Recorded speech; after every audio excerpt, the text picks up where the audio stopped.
menika lho. Mbok nggih sampun tebih-tebih to Kang Mas. Ra dicatet mriki ngoten lho Kang Mas.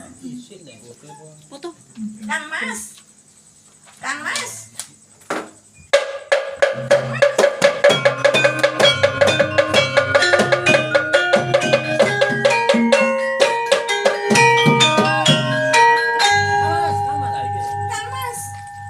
Tawan panjenengan ki kok ninggal lho. Kok gandeng asta wong wedok liya. Lho, kok sik ketemu pirang perkara kok teko-teko terus gandeng asta.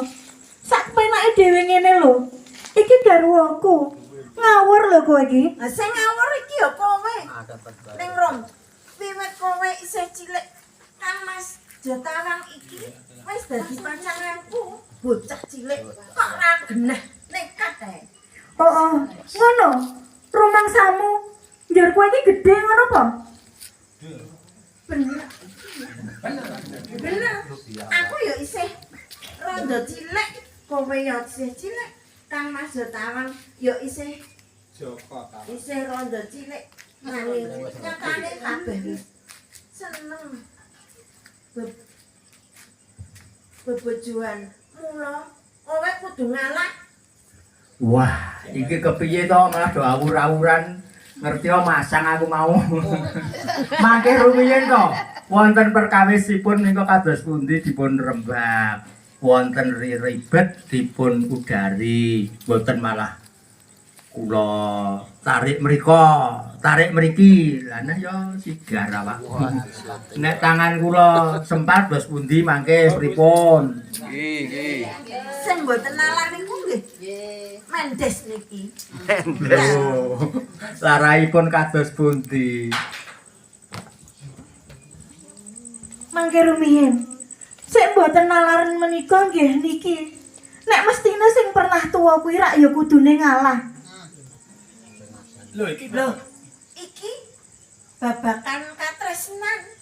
Yen pengen yen pangan aku yo. yen pangan wiwit cilik aku wis ngalah. Neng nek iki. Oh, semono uga aku. Aku karo Kang Mas Joko Tawang kuwi wis sumpah prasetya. Sumpah karepe sapa?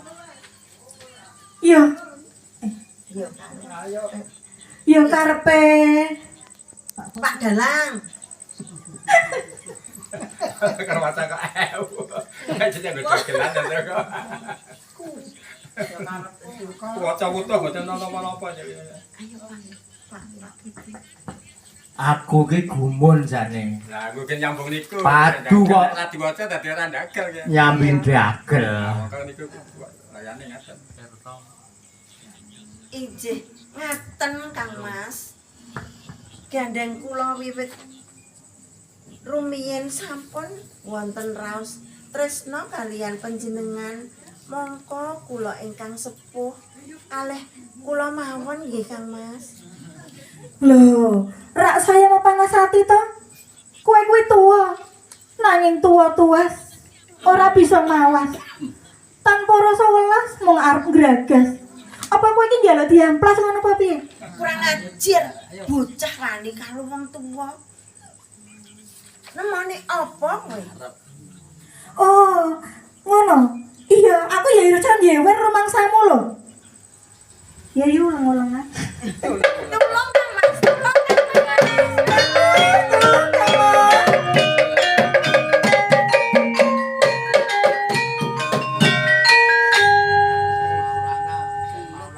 Aduh.